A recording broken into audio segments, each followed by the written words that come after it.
우리 모두에게는 삶의 무게가 있습니다.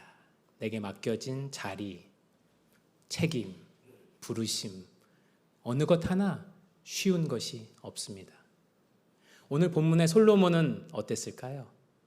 솔로몬은 이제 막 왕이 되었습니다. 여러분 한번 상상해 보세요. 막 왕이 된 사람 얼마나 부담이 되었을까요? 그런데 왕이 되었다는 것뿐만 아니라 또 하나 솔로몬에게 큰 부담이 있었습니다. 그것은 그의 전임자가 다윗이었다는 사실입니다. 뛰어난 리더 뒤로 그 후임이 된다는 것만큼 어려운 일, 부담스러운 일도 없습니다. 그래서 교계에는 그런 말도 있습니다. 스타가 지나간 자리는 광야다. 네. 심지어 솔로몬은 왕이 되는 그 과정부터 쉽지가 않았습니다. 실제로 아도니아라는 형제와는 왕권 다툼도 해야 했습니다. 그 과정에서 아버지의 용사였던 요압 장군을 처리해야 하기도 했습니다. 그 모든 과정이 얼마나 험난했을까요? 그래도 오늘 본문 바로 전 열왕기상 2장 46절을 보면 이렇게 기록되어 있습니다. 나라가 솔로몬의 손에 견고하여 지니라. 좋은 말 같죠? 아닙니다. 열왕기가 역사책이었다면 좋은 말입니다. 하지만 열왕기는 단순히 역사를 기록한 책이 아닙니다. 열왕기는 이스라엘이 바벨론의 포로로 끌려가서 기록한 책입니다. 다시 말해 우리가 어쩌다가 여기에 와 있지? 우리가 무엇을 신뢰하다가 여기에 와 있지를 반성하는 그런 책이에요. 그런 면에서 나라가 솔로몬의 손에 견고하여 지니라 이 말은 칭찬이 아닙니다. 오히려 그 나라가 하나님의 손보다는 솔로몬의 손에 의해 견고하여 지고 있었다라는 다소 회의적인 평가입니다. 자, 이제 그 평가의 구체적인 예로서 오늘 본문이 시작합니다. 오늘 본문 1절은 솔로몬이 이집트 왕의 딸과 결혼을 했다는 일로 시작합니다. 그런데 그것은 그냥 단순한 결혼이 아니었습니다. 정치적인 목적이 있는 결혼이었죠. 솔로몬은 사람의 탁월함으로 하나님의 나라를 세우고자 했습니다. 세상 어떤 나라가 초강대국의 공주가 왕비로 있는 나라를 괴롭히겠습니까? 하지만 이것은 하나님이 원하시는 방법이 아니었습니다. 하나님은 솔로몬이 다른 강대국이 아니라 하나님을 의지하길 원하셨어요. 그러나 솔로몬은 그러지 않았습니다. 또한 3절을 보면 솔로몬은 산당에서 제사도 드립니다. 산당이 뭐지? 궁금하신 분들 계실 거예요. 지역의 신성한 곳을 정해두고 거기에 신을 모셔놓고 분향하던 곳을 산당이라 불렀습니다. 이 산당이 영어로 high place인 이유는 이 산당이 주로 산 높은 곳에 있었기 때문입니다. 하지만 하나님은 민수기 33장 52절에서 너희가 가나안에 들어가면 이 산당을 다 헐어버리라 라고 명령하셨어요. 그러나 이스라엘은 그 명령을 다 따르지 않았습니다. 그래서 산당을 그대로 두고 거기에 하나님을 더하여 섬기기 시작합니다. 왜냐하면 산당이 주는 그 다양한 유익을 버릴 수 없었기 때문입니다. 그런 산당으로 인해서 이 가나안 스타일의 풍요와 번성을 바라는 삶이 이스라엘 종교에 깊숙이 파고들기 시작했습니다. 그런데 오늘 본문을 보면 그것을 계도하고 또 가르쳐야 하고 제한해야 할 솔로몬도 산당에서 제사를 드리고 있습니다. 그는 왕이 된 부담이 있었고 다윗의 후임이라는 더 큰 부담이 있었죠. 근데 그 부담을 갖고 다른 곳이 아닌 기브온 산당으로 향했습니다. 솔로몬이 기브온 산당을 선택한 이유가 아주 재밌습니다. 4절을 원문으로 보면 이렇습니다. 솔로몬이 제사하러 기브온으로 갔다. 왜냐하면 그곳에 가장 큰 혹은 가장 유명한 산당이 있었기 때문이다. 이렇게 기록하고 있어요. 그렇습니다. 솔로몬은 지금 특정한 목적 때문에 기브온 산당을 고른 것입니다. 왜냐하면 거기서 이제 솔로몬이 초대형 블록버스터 제사를 드릴 거거든요. 그럼으로써 백성들을 감동시키고 자기 통치에 힘을 싣기 위함이었습니다. 쉽게 말해 왕권 강화의 목적으로 기브온 산당을 고른 겁니다. 이처럼 오늘 본문이 솔로몬을 묘사하는 방법에는 굉장히 일관성이 있습니다. 솔로몬은 애굽과 혼인 동맹을 하든 산당을 찾아가 제사를 드리든 지금 어쨌든 나라를 잘 다스리려고 하고 있어요. 멋있죠? 하지만 인간의 탁월함에 의지하여 그것을 행하고자 합니다. 그렇다면 우리는 어떻습니까? 우리도 솔로몬 속에서 우리의 모습을 발견합니다. 우리도 혼인 동맹을 할 수 있습니다. 저는 지금 우리 자녀들의 결혼 상대자나 사돈에 대해서 이야기하려고 하는 것이 아닙니다. 우리가 자녀들에게 가장 중요한 것이다라고 가르치고 있는 것은 무엇입니까? 그것을 돌아보자는 것이죠. 우리가 자녀들에게 너가 무엇과 결혼하면 좋겠다 소개시켜주고 있는 것들은 무엇입니까? 얼마 전에 제가 자녀가 셋인데 둘째가 4학년이거든요. 둘째랑 같이 손을 잡고 산책을 하고 있었습니다. 산책을 하는데 둘째가 그런 말을 하는 거예요. 아빠, 나는 아빠처럼 목사님이 되어서 선교사가 될 거야. 얼마나 귀한 말입니까? 저는 4학년 때 그런 생각 하지도 못했거든요. 하지만 저는 그 순간 이렇게 말하지 않았습니다. 우와, 어떻게 그런 생각을 다 했어. 너무 좋다.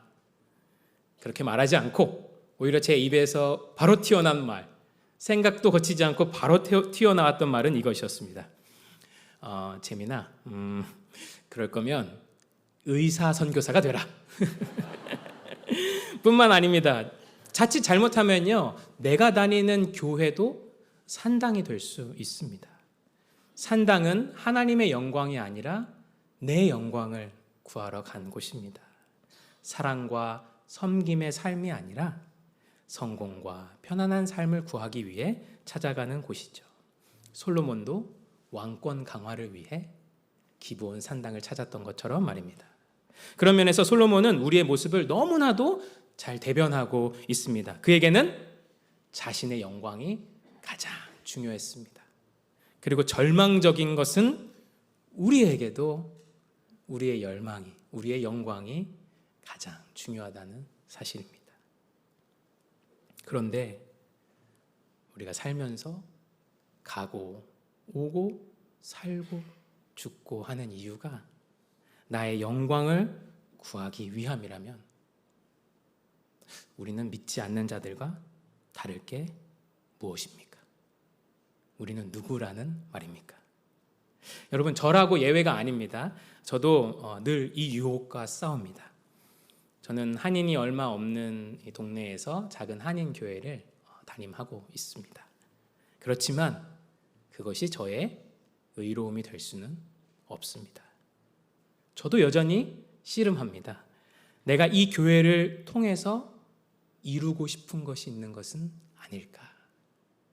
또 내가 이루고 싶은 것은 나의 이름을 내는 것인가? 아니면 그리스도의 이름을 내는 것인가? 하지만 이런 절망적인 절망적인 솔로몬을 구원하시기 위해서 하나님은 약속을 하나 하십니다. 오늘 본문에 드러난 약속을 우리가 계속해서 살펴보겠습니다. 솔로몬은 자신의 목적을 위하여 1000번제를 드릴 수 있는 산당을 찾았습니다. 기브온 산당이었죠. 이 말은 제사를 1000번 드리겠다라는 말이 아닙니다. 1000마리의 소 혹은 그 정도 되는 많은 양의 제물을 한꺼번에 드리는 엄청난 규모의 제사를 말하는 것입니다. 그래서 가장 큰 산당이 필요했던 것이죠. 여러분, 그 규모를 한번 상상해 보시겠습니까? 그 제사의 규모요. 일단 1000마리의 소가 일제히 타고 있습니다. 구워지고 있는 것이죠. 그 냄새가 어땠을까요? 대단했겠습니다. 또한 일부 우리가 드려진 그 부위를 제외하고는 거기 모인 많은 백성들이 그 제물을 다 같이 나눠 먹을 수 있었습니다. 백성들이 얼마나 환호했을까요? 이 큰 스케일의 제사와 성대한 식탁에 사람들이 얼마나 환호했겠습니까? 이 사람은 진짜 우리 왕이다. 이 사람은 진짜 우리 왕이다. 사람들은 솔로몬의 종교적 열심과 리더십에 열광했을 것입니다. 다분히 의도된 결과입니다. 여러분, 그런데 그날 밤 정말 이상한 일이 일어납니다. 이렇게 1000번제를 드린 날 밤 하나님께서 솔로몬의 꿈에 나타나십니다.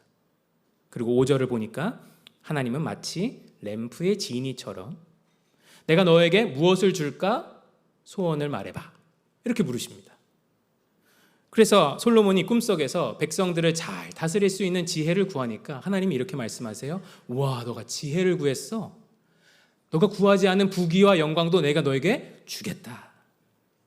이렇게 말씀하시는 하나님은 실제로 기분이 좋아 보이십니다. 실제로 그 1000번제에 감동하신 것처럼 보여요. 제가 이것을 이상하다라고 표현한 이유는 저는 이런 하나님을 이해할 수 없었기 때문입니다. 자신의 영광 때문에 1000번제를 드리고 있는 솔로몬에게 야, 자식아, 그럼 되냐? 이렇게 하셔도 모자랄 하나님께서 너에게 내가 무엇을 줄까? 너는 구하라 라고 말씀하시는 이 하나님이 저는 이해가 되지 않았습니다. 여러분은 이런 하나님이 이해가 되십니까? 그래서 많은 사람들이 이 본문을 읽고 이렇게 생각합니다. 하나님이 솔로몬의 1000번제를 좋아하셨구나. 근데 그렇게 생각하면요, 우리의 적용은 결국 이런 식으로 흐를 수밖에 없습니다. 솔로몬의 열심을 본받자. 그러나 그것은 열왕기 전체의 의도와는 맞지 않은 적용이죠. 자, 그럼 오늘 본문이 정말 말하고 싶은 건 뭘까요? 먼저 문맥을 살펴야겠죠? 문맥상 분명한 사실은 이 꿈 이야기 앞부분은 솔로몬 초기 통치의 결정적인 흠을 말하고 있었다는 사실입니다. 하나님을 의지함이 아닌 애굽을 의지하고 하나님의 영광을 드러내고자 하는 것이 아닌 자신의 영광을 위하여 산당을 찾아가는 그런 솔로몬의 모습이 오늘 꿈 바로 앞에 있었다는 사실입니다. 그런데 하나님께서 그런 솔로몬의 제사가 뭐가 사랑스럽다고 이렇게 말씀하셨겠습니까? 하나님께서 그런 솔로몬이 뭐가 고마워서 무엇을 줄까? 다 말해봐라. 이렇게 말씀하셨겠습니까? 그렇습니다. 문맥을 보면 이것은 확실한데 하나님은 솔로몬이 기특해서 그렇게 하신 것이 아닙니다. 자, 그렇다면 궁금증이 생깁니다. 하나님은 이렇게 잘못된 솔로몬의 제사에 왜 그렇게 선하게 응답하셨을까? 자, 그럼 이제부터 꿈에 대해서 한번 생각해 보겠습니다. 먼저 우리가 꿈을 꿀 때를 한번 생각해 볼게요. 여러분은 꿈에서 어떤 의지를 갖고 무엇인가를 말씀해 보신 적이 있으십니까? 꿈은요, 사실 꿔지는 것입니다. 물론 꿈을 꿀 때는 그 안에서 내가 어떤 말을 한 것 같고 어떤 행동을 한 것 같은 느낌이 들어요. 그러나 꿈을 꾸고 그 이후에 깨어나면 알게 되죠. 꿈은 꿔진 것입니다.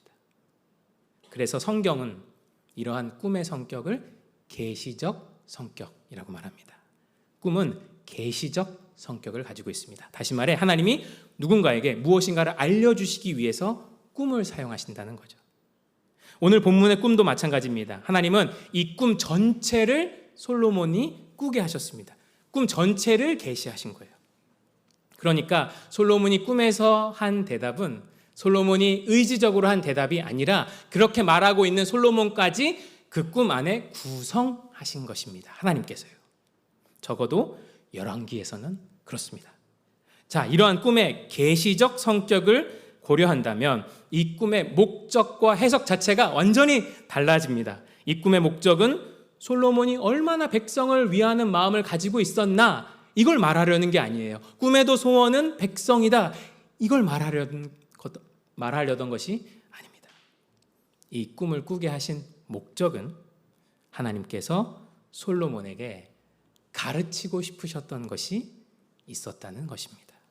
아마도 옳지 않은 것을 구하고 있었을, 산당에서 옳지 않은 것을 구하고 있었을 솔로몬에게 솔로몬아, 너가 진짜 구해야 할 것은 이것이야 라고 하나님이 가르쳐주고 싶으셨다는 것이죠.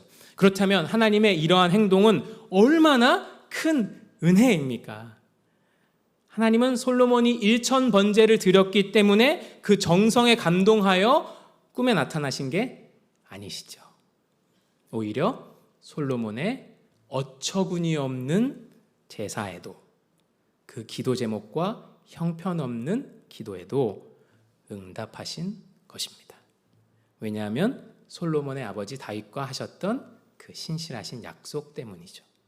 특별히 하나님은 현실의 솔로몬이 꿈속의 솔로몬처럼 자신의 강함이 아니라 백성의 강함, 백성을 듣는 마음을 구하기를 원하셨어요. 백성의 영광, 하나님의 영광을 구하기를 원하셨습니다. 그러면서 하나님은 꿈속의 솔로몬과 약속하셨는데, 너가 이런 지혜를 구한다면 12절에서처럼 솔로몬을 지혜로운 자로 만드실 것이며 13절에서처럼 너가 구하지 않은 부귀와 영광까지도 주겠다, 이렇게 약속하셨습니다. 왜 이런 약속을 하셨을까요?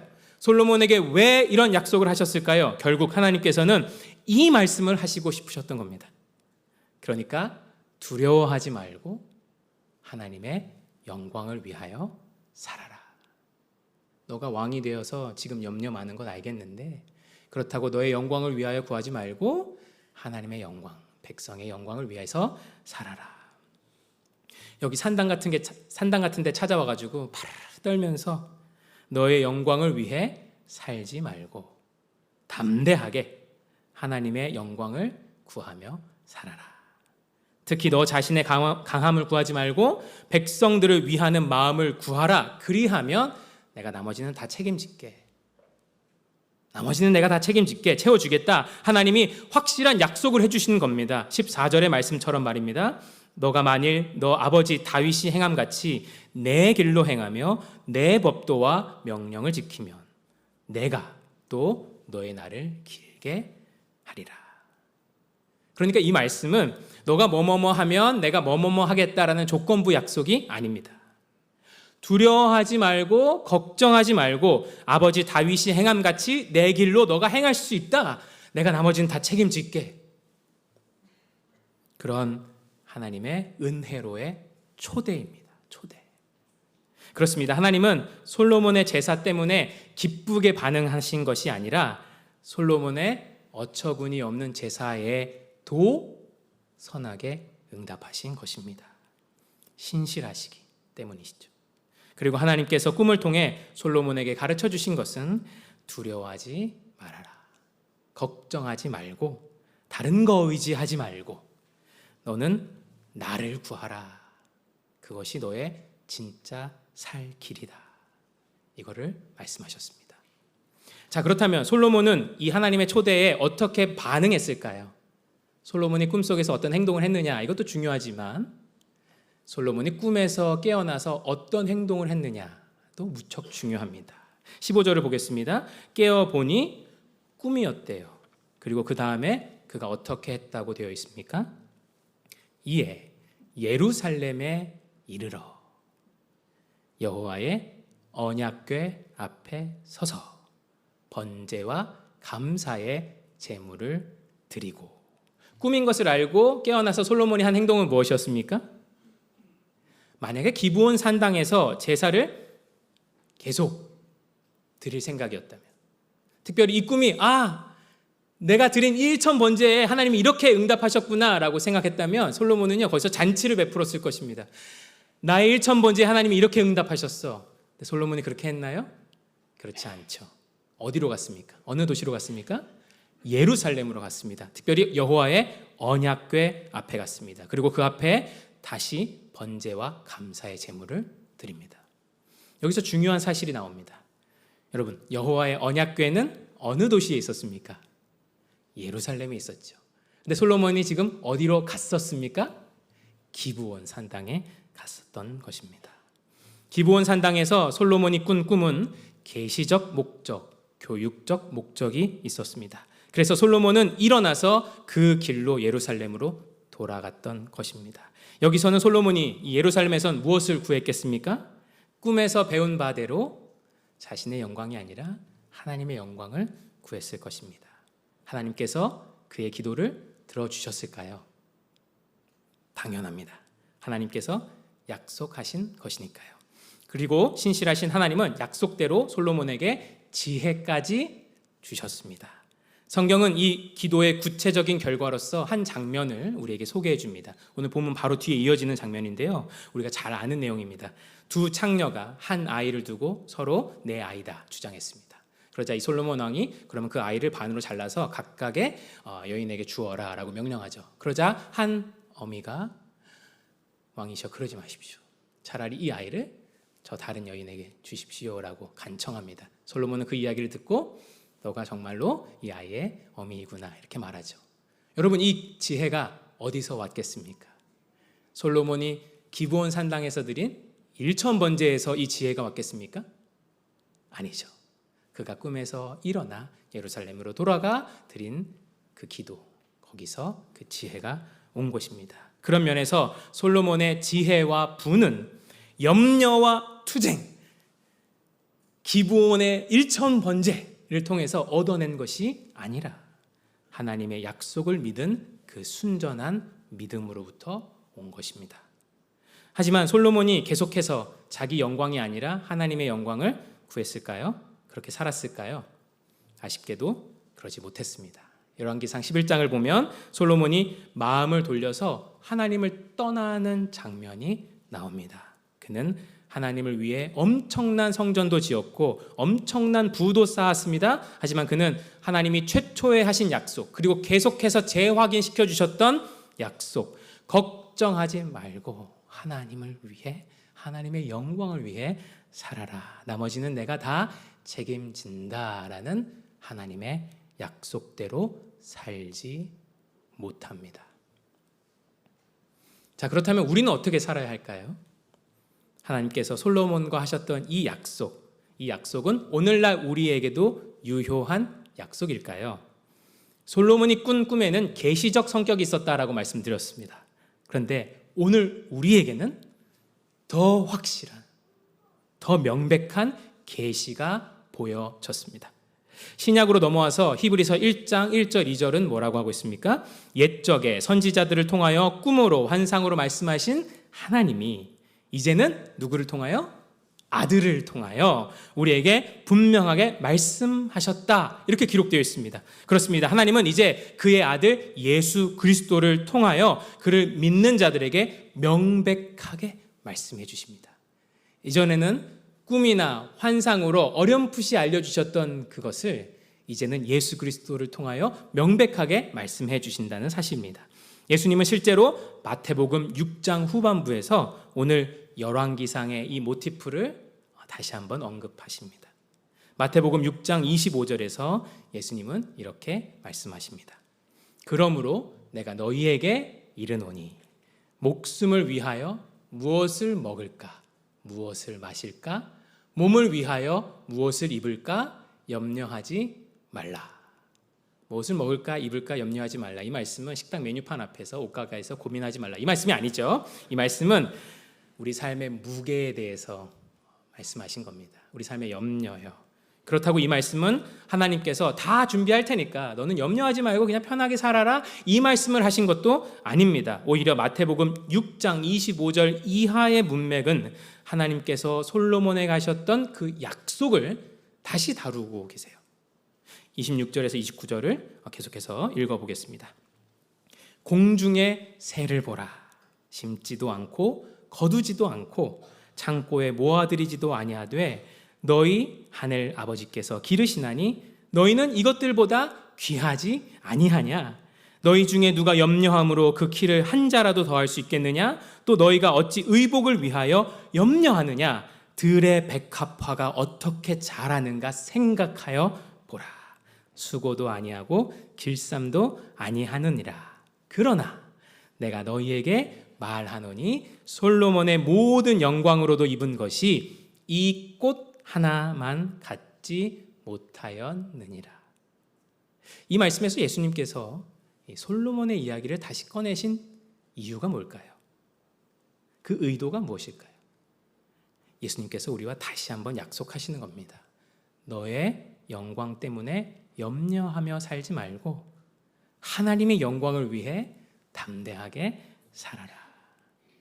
이렇게 말씀대로 살아도 될까? 이렇게 살아도 될까 싶을 때에 걱정하지 말고 하나님의 영광을 위해 살아라. 이것을 말씀하시기 위함이었습니다. 그렇습니다. 우리는 늘 우리의 영광을 구하며 삽니다. 어떻게 하면 내가 원하는 것들을 이룰 수 있을까? 그것을 고민하면서 살아가죠. 그래서 염려하고 그것들을 우리의 인생의 목표로 삼고 살아갑니다. 심지어 거기에 종교적 열심까지 더해서 그것을 이루기 위해 하나님께 열심히 기도합니다. 여러분, 이런 삶에는 생명이 없습니다. 이런 삶에는 소망이 없습니다. 그런 우리의 절망적인 삶에 하나님의 구원이 필요합니다.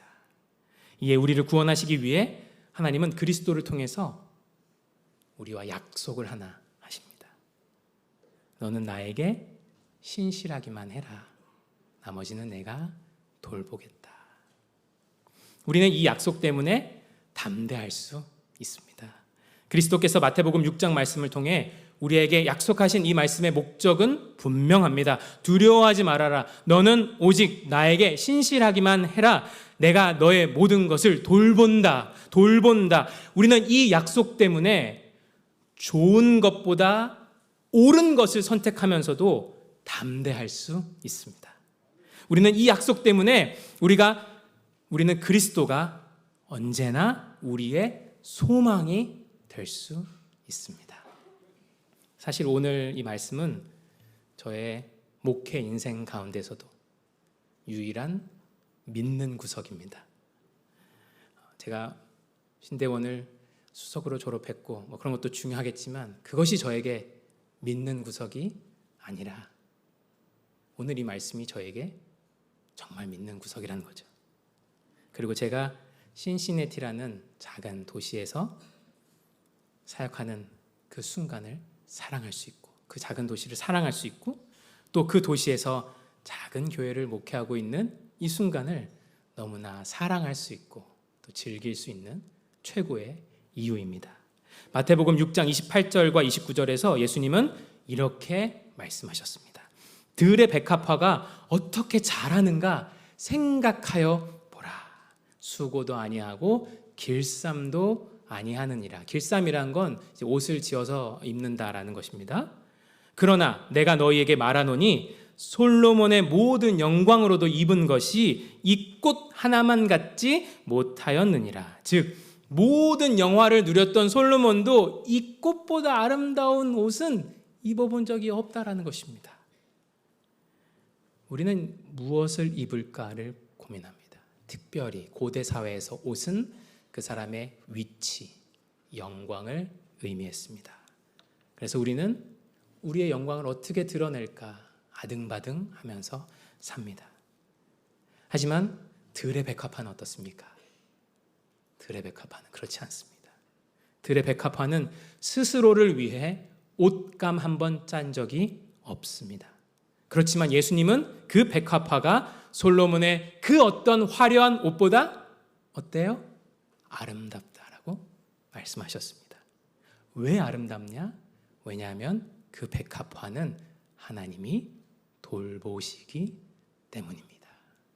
하나님이 돌보시는 인생 너무나 아름답다. 예수님 우리에게 말씀하고 계신 것이죠. 하물며 순종의 삶으로 하나님의 영광을 비춰내는 자의 삶을 하나님이 어찌 아니 돌보시겠습니까? 또한 그 삶을 얼마나 아름답게 여기시며 또한 아름답게 사용하시겠습니까? 그러니까 여러분, 내가 어디에 있느냐에 따라서 내 영광이 드러나고 사라질 것이다. 고민하지 마십시오. 오히려 어떤 자리에서도 하나님의 영광을 위하여 살아보십시오. 그리하면 우리는 약속대로 우리를 돌보시는 하나님의 신실하심을 경험하게 될 것입니다. 하나님께서 말씀하십니다. 솔로몬의 화려한 옷보다 내가 돌보는 이 들의 백합화가 아름답다. 염려하지 마라. 내가 돌본다. 너의 영광 위에 살지 마라. 내가 채운다. 지금 솔로몬의 아름다운 옷 걸치고 있다고 좋아하지 마라. 하나님이 돌보시지 않으면 그 모든 것이 헛되다. 그러니까 아등바등 너의 영광 드러내려 살지 말고 하나님의 영광 위에 담대하게 살아라. 아니 목사님, 그게 가능합니까? 그게 정말 가능합니까? 정말 그렇게 되겠습니까? 내 영광 드러내려 아등바등 살지 않아도 하나님 영광 드러내며 그렇게 하기 위해 살아도 이 험한 세상에서 살아갈 수 있겠습니까? 그렇게 되겠습니까? 그렇게 되겠습니까? Does it work? 이게 실용주의 세계관이 우리에게 묻는 것입니다. 하지만 여러분, 그때마다 여기가 어떤 세계인지를 기억하십시오. 이곳은 실용주의 세계관의 세계가 아니라 하나님의 세계입니다. 하나님이 디자인하셨고 하나님이 지금도 통치하시고 하나님이 다스리시는 하나님의 홈그라운드입니다. 우리가 그곳에 살고 있어요. 이곳은 하나님의 세계입니다. 뜻이 하늘에서 이루어진 것 같이 땅에서도 이루어질 것입니다. 여러분 이것을 믿으십니까? 여러분 이곳은 내가 일원해서 입은 멋진 옷보다 하나님이 돌보시는 들풀이 더 아름다운 세계입니다. 여러분 이곳은 솔로몬이 기브온에서 드린 멋진 일천 번제보다 그가 예루살렘 언약궤 앞에서 드린 조촐한 순종의 제사가 더 아름다운 하나님의 세계입니다. 여러분 이곳은 하나님이 지으시고 하나님이 다스리시는 하나님의 세계입니다. 그런 것이 어찌 하나님의 말씀대로 이루어지지 아니하겠습니까? 저는 오늘 설교를 마치면서 찬송가 한 곡을 소개하고 싶습니다. 바로 찬송가 478장, 우리가 아까 시온 찬양대에 너무 멋진 찬양으로도 들었던 참 아름다워라 라는 찬송입니다. 그런데 이 곡을 우리가 한글 가사로 듣잖아요. 그러면 이 곡은 일반적으로 하나님의 창조 세계의 아름다움을 노래한 찬양처럼 들립니다. 그런데 이 곡이 원래 영어로 된 곡인데 영어 원곡의 가사 3절을 들으면 이 곡의 상황과 해석이 완전히 달라집니다. 아쉽게도 한글 찬송가는 이 영어 3절을 번역을 하지 않았고 1절과 2절, 영어 가사 1절, 2절을 길게 번역해서 1, 2, 3절로 만들었어요.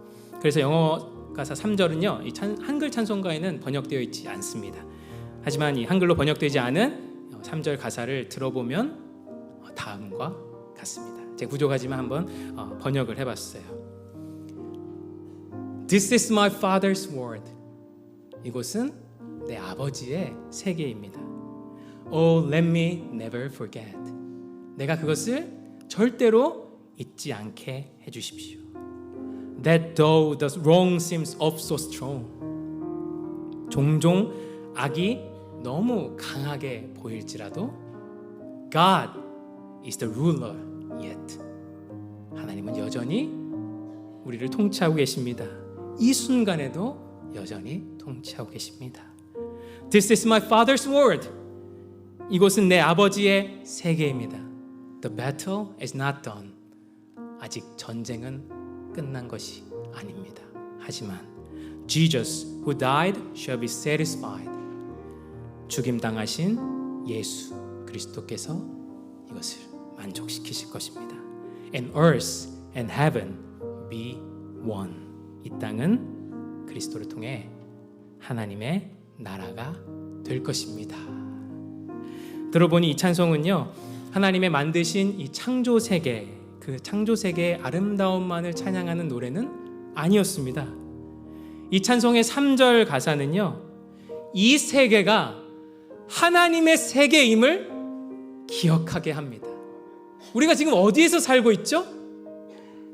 종종 악이 승리하고 있는 것 같은 그 모습을 볼 때마다 우리는 흔들리지만 우리는 하나님의 세계에 살고 있습니다. 우리의 부르심이 흔들릴 때, 순종의 대가로 염려가 밀려올 때, 좋은 것이 아니라 옳은 것을 선택했기 때문에 비난받을 때, 이 고백은 이 세계가 어떤 세계임을 기억하게 합니다. 누구는 우리에게 순진하다 비웃고 누군 어리석다 비웃어도 이곳은 하나님이 통치하시는 하나님의 세계입니다. 하나님의 방법이 승리하고 하나님의 약속이 최종적으로 성취되는 하나님의 세계입니다. 여러분 이것을 믿으십니까? 아멘.